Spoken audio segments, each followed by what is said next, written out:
Hi and welcome to the Beer Temple. I am Chris Quinn, and today we are tasting a bit of a friend of the show, I guess at this point, a beery friend. We've had Evil Twin on quite a bit, considering the somewhat limited quantities these guys output, or this guy outputs. Evil Twin, as I've mentioned in the past, is a gypsy brewer. I'd say one of the most famous gypsy brewers. A gypsy brewer being someone who does not own their own brewery, but basically contract brews, but in a certain way. So a contract brew is when you contract out a different brewery to make a beer for you, and sometimes the brewers there will get the recipe and they'll do everything for you, or sometimes they'll even just kind of help you develop the recipe and you can slap your name on it. Other times the brewer comes in and kind of works on that brewery's system and is a little bit more hands-on. And usually, it's kind of a one-to-one relationship. This person works with that brewery, and there's a contract. A gypsy brewery is a little bit different in that they don't have contracts with a single brewery, but basically they go all over. And when there's space available or when a collaboration presents itself, they then brew. So they're kind of gypsies. They travel all around. And I'd say Mikkeller is probably the most famous gypsy brewery, followed by this guy, Evil Twin, who is the twin brother of Mikkel. His name is Jeppe, and I'm not even going to try to pronounce his last name. They are from Denmark, but more and more they have been brewing in the United States, which is great for us. We get nice fresh product, and it actually helps with cost as well. Although these aren't, the cheapest beers in the world. I think we got $12.99, $11.99 here. And let's see where these guys. This was brewed in South Carolina, as was this at Westbrook Brewing. So, the Femme Fatale series I've had on at least once, if not twice. 100% Brett beers. They've done 3 IPAs so far. The Femme Fatale Brett, the Femme Fatale Blanc, which is an IPA using Nelson Sauvin hops, which I believe I've had on, maybe. Hold on. And Femme Fatale Noir, which is a black IPA. And then finally they have this one that just came out, nice and fresh, brewed about 3 weeks ago. This is their pale ale, Femme Fatale Yuzu.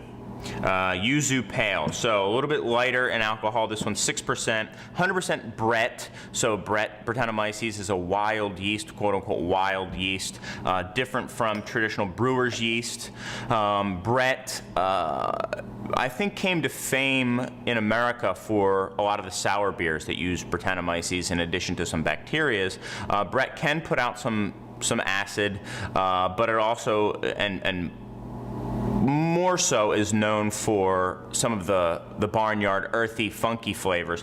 And some of the craft brewers have really been getting into Brettanomyces and showing that, you know what, you can brew a whole bunch of different types of beers. There's many different types of Brettanomyces, and you can give off a lot of different flavors. I know in Femme Fatale Brett there was an intense pineapple flavor, which, I think at the time came from the hops, but the more I looked into it, at certain parts of a beer's development with Brettanomyces, a lot of pineapple can be given off, and I kind of tend to think that was the case there.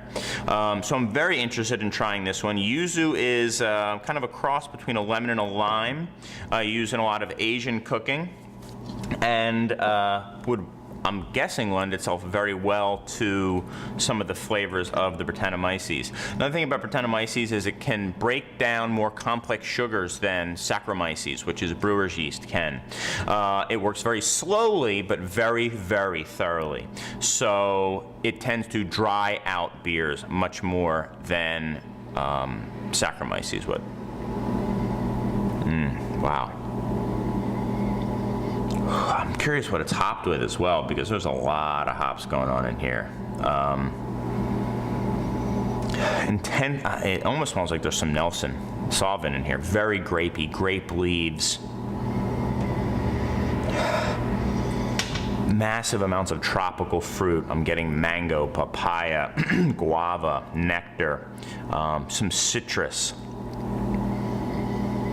A tartness, like an acidity, like I'm gonna say more of like a lime here, but like a tropical lime, maybe a key lime. Wonderful smelling beer. A little bit of hay in here. Nice and bright, really jumps out of the glass. A hint of a brininess as well, almost like a sea salt thing.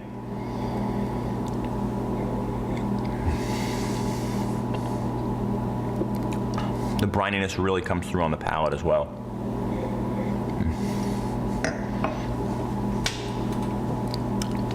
Decent body to it. This beer could certainly dry out a little more. I like where it's at. It's a big kind of punch up front of hop flavor, very reminiscent of the aroma. I'd say the brininess is probably amped up a little bit. You also definitely get the tartness, the acidity from some of the yuzu that's been added here as well.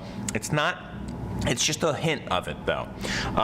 The mouthfeel is a little bit fuller than I would have expected. I'm not really getting any sweetness, but it's just a little fuller. And then it ends with a pretty assertive bitterness as well.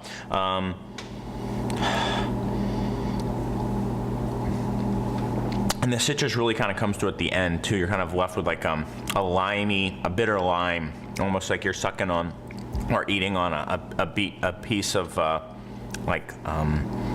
lime rind or something like that. Nice beer. I think the issues I've had with all of these guys is just something about the finish I don't personally like. I think I want a little more sweetness there. That's just me. That said, really interesting, different beer. I think this works. I think Yuzu goes with the Brett. I think it goes with this IPA very well. I'm gonna go 91 with this beer. I think it's solid, and if you like those kind of characteristics, those tropical notes, a little bit of that kind of dried out style, just a hint of funk from Brett. This is not a funky beer really at all. I think it's definitely worth trying. Now, I have talked about, gimmick versus innovation here in the past, and I've used some of these guys as an example. I think that's the first time I've ever talked about McKellar or Evil Twin, perhaps, saying, what's the difference between innovation and just a gimmick?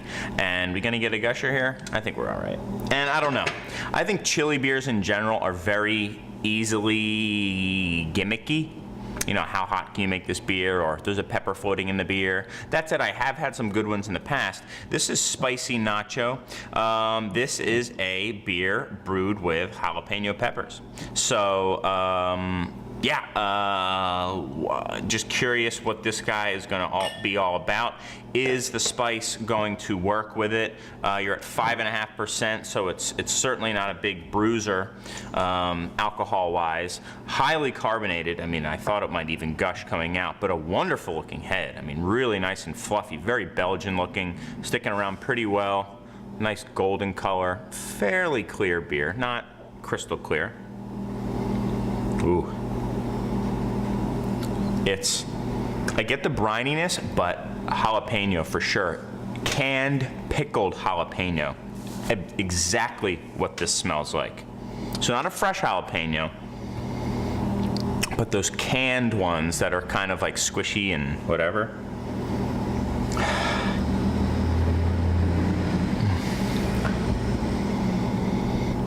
A little bit of underlying malt, not much. Comes through, it's just like almost like a white bread smell to it. But definitely all about the jalapeno here. There's a little bit of fresh green, but mainly that pickled note.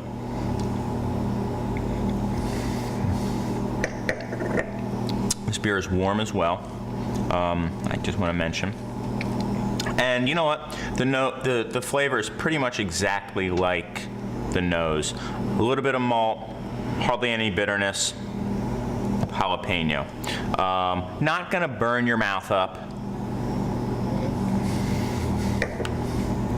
Kind of reminds me of like nachos at a movie theater, with the crappy Cheese Whiz. And yes, I'm from Philadelphia, saying Cheese Whiz is crappy.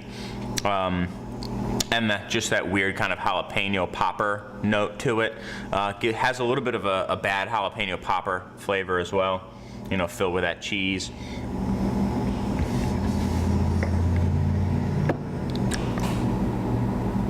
It's fine. It's okay. Nothing really razzle-dazzle about this beer. I definitely want some food, maybe a big juicy burger, something with cheese and fat to help combat that. You know, if you're going to put a jalapeno on a burger, maybe you'd drink this beer instead, leave the jalapenos off the burger. So, anywho, the bank's calling me. Yeah, not the biggest fan of this one. I'll go 86. It's fine. You know, for $11.99, I would personally stay away. We'll see what people think here in the store after they try it. But yeah, there you are. Yeah, so I definitely think this guy is a winner, worth trying. This one, I don't know. If you really like chili beers or want to try one, not the worst in the world, and it's not going to set your mouth on fire, which is nice as well. A little bit of kind of a green vegetal aftertaste as well. You know, and I'm just gonna say this is not my favorite style overall.